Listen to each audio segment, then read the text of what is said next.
Hi, everyone. Welcome back to week one of the Art of Disney and Pixar. My name is Molly, and today we're going to talk about different forms of early animation and the men who really started animation as a form of entertainment. And what we're going to start with is actually a short film from the year 1908, which is silent, which may feel a little weird, but all films at this time were silent. And this film is considered to have the very first instance of animation ever on screen. And that's because it's not drawn animation, but rather it's stop motion animation. Stop motion may be familiar to you through things like Tim Burton's The Nightmare Before Christmas, where you move objects around and take pictures of them in order and then put them all together like a flip book. Sort of like what we saw last time with the Edward Muybridge horse experiment, they are going to move objects around a room and it's going to feel like magic. This was the first time that people did this for a theater or for a movie theater audience. And so audiences felt like this can't be real, this is magic, which is why we call early instances of animation like this trick film, because the audiences felt like they were being tricked. So I want to show this to you because a lot of our early animators we'll talk about today actually were very influenced by what they saw here and how amazed the audience was with what they were seeing. Pay close attention to the scenes where things are moving around a dining table, seemingly all by themselves. We'll go from there.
Okay, so you saw there that there were a lot of crazy tricks that happened.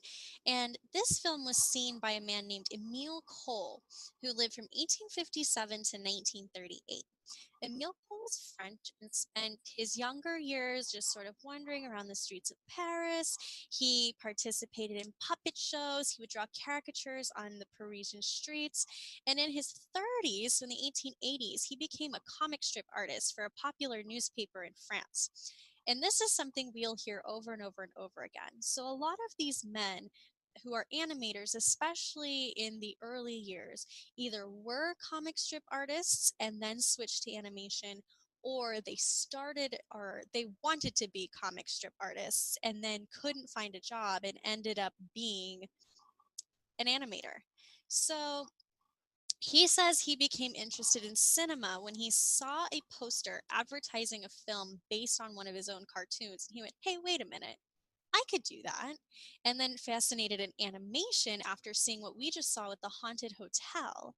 So he decided he was going to create 700 drawings to do the first instance of animation using drawings. And so that's what we're going to watch here. This is called Phantasmagory. It's a little blurry because it's very, very old.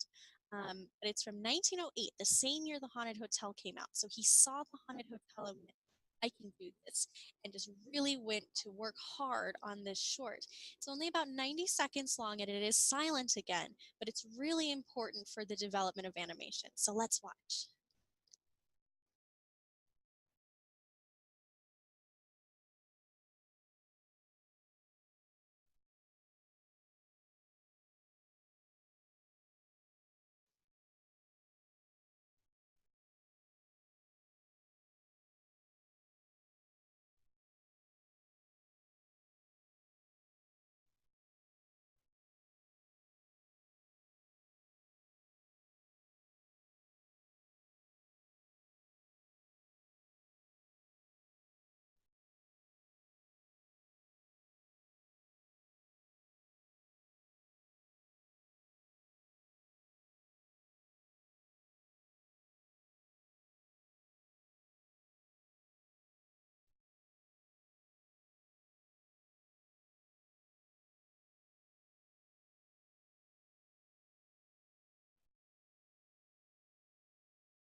Awesome. So it's a little different because there isn't a story. And that's very common with early animation because at this point, we're not really telling stories, we're more playing with the technology and seeing what we can do with it. Also, notice that you saw the hand of Emile Cole a couple of times. This is also popular. So, because people were still very surprised that these images could come to life, a lot of times animators put themselves in the early animations, showing themselves bringing these characters to life. But so Emile Cole's Phantasmagory becomes very influential, and people start really playing with animation as a form of film instead of a form of art. And then we get to Winsor McCay, who was born in either 1867 or 1871. It must be interesting to not really know when you were born. He dies in 1934, and he again starts as an illustrator for the New York Herald and begins developing his own comic strips. He's also a very popular vaudeville performer where he shows all of his animated shorts. He pays for all of his own animation and he's using them as sort of an act for a vaudeville show. And vaudeville was a very important form of theater that people who didn't have a lot of money could go to during the end of the 19th and beginning of the 20th century. So, whereas rich people might be going to the theater and to see opera, these were more low-brow shows. You may go see someone telling jokes, someone singing, someone dancing, and in this case, Winsor McCay playing his animated shorts. So, in his initial cartoons, he'll depict himself drawing the characters again, like we've seen before, and a lot of his narratives basically are his friends saying, "You can't make this come to life." And he says, "Oh, yes, I can." So most of his cartoons start that way. He's known for this cartoon called Little Nemo, which you see him drawing on paper, and then Little Nemo the clown will come to life. But he's really well known for Gertie the dinosaur, who's extremely important for animation. She's sort of said to be the only dinosaur in captivity. And the reason he chose to create Gertie as a dinosaur is because many people thought, particularly with Little Nemo, there were just people behind a screen doing all the actions. So McKay chose to use a dinosaur for this so that people couldn't say there's just a dinosaur behind the screen. Dinosaurs don't exist anymore. So he knew if he used a dinosaur, people wouldn't be able to say, "Oh, you just have a dinosaur behind there." He also develops this system called the split system, in which he'll draw major poses of his actions first so that he gets the major feel of all of the movements that Gertie's going to do and all the little bitty motions in between. He'll draw them afterwards to make sure everything sort of flows better.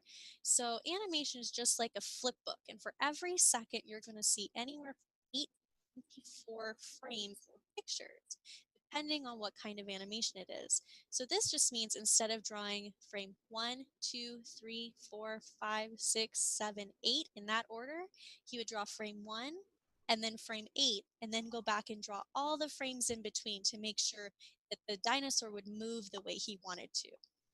So I want to go back. In our last lecture, I showed you a video of Walt Disney showing you about the history of animation.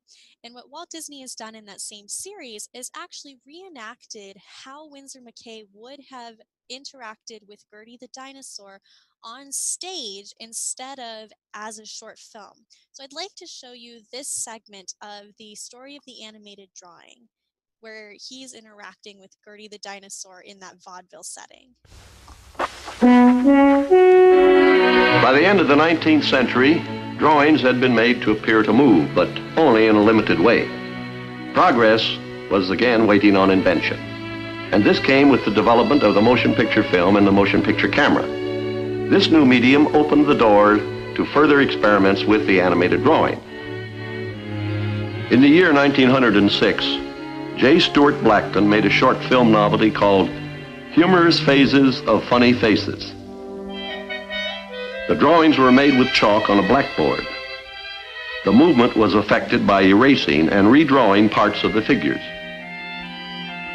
Stop-motion photography created the action.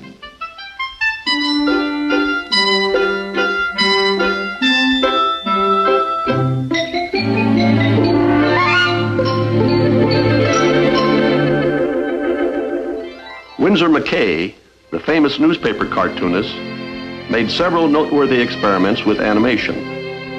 Among them was his film, Gertie the Dinosaur. Gertie was not presented in the way modern films are shown today. It was part of a vaudeville act in which Winsor McCay appeared on the stage.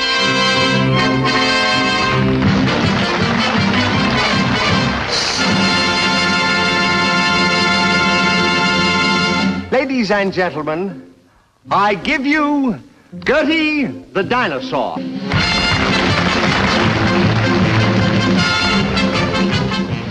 I will speak to Gertie, and she will do everything that I ask her to. Come on, Gertie. Come on out and take a pretty bow. That's a good girl. Now come on up front here.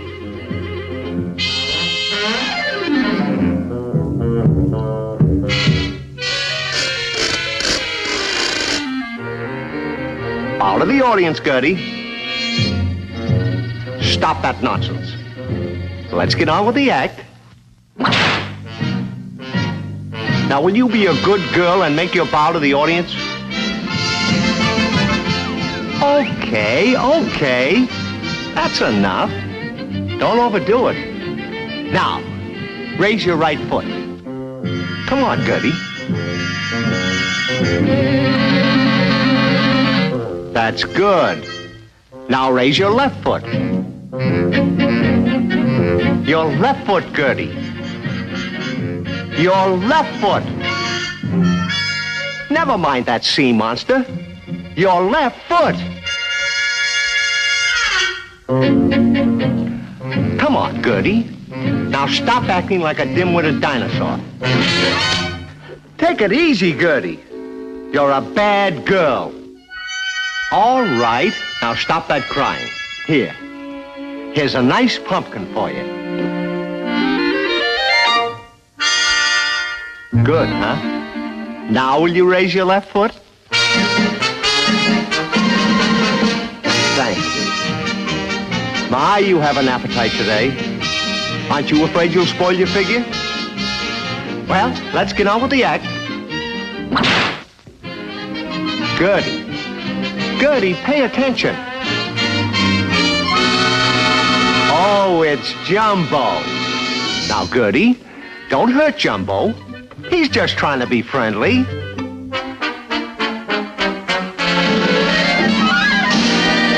Aren't you ashamed? Well, folks, that's how dinosaurs are. Unpredictable. But she does have her gentler side. As a matter of fact, she's a student of the dance. And if the orchestra will play a tune, she'll perform for you.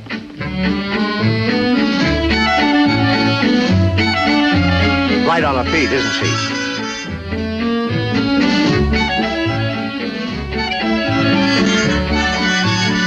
Oh, by the way, this is the latest dance. The dinosaur dip.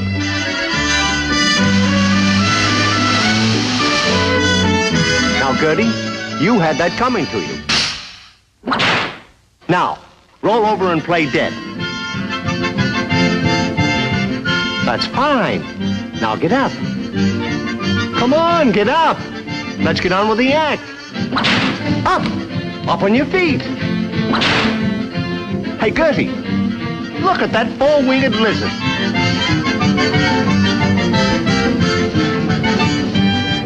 Did you see that? You're not in the habit of seeing things, are you? How'd you like to have a little drink? Huh?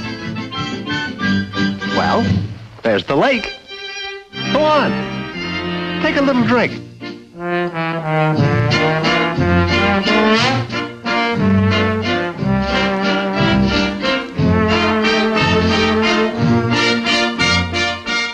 And now, ladies and gentlemen, Gertie will show you that she's not afraid of me. And take me for a ride. Alley-oop.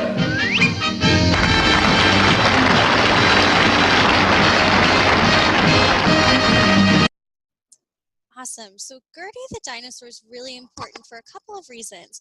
First, because the man on stage is interacting with her like she's a real person. So they're able to create this environment where it's possible for a real human to interact with the dinosaur on state or on the screen, which is very important for later things like Mary Poppins, where they have to synchronize all of that. It's also important because she's our first example of character animation. And character animation is important because it's something that you'll see in Disney cartoons later on, where Gertie the dinosaur has a personality. She's kind of sassy. She pushes back to Winsor McCay. That's almost like they're having a dialogue back and forth instead of what we saw with Phantasmagory, where it wasn't exactly a narrative or a scene at all. It was just sort of tricks that he was doing on the screen. So just to review what we've learned in week 1, what are some artistic predecessors of animation? Well, we looked at things like cave paintings and hieroglyphics and Leonardo da Vinci and how art was trying to capture motion. But we also looked at toys like the thaumatrope and the praxinoscope and the zoetrope that actually allowed for animation to become popular. And this answers question 2, where these toys are actually creating animation for the first time. And Winsor McCay is important because he develops character animation, with Gertie being a real character.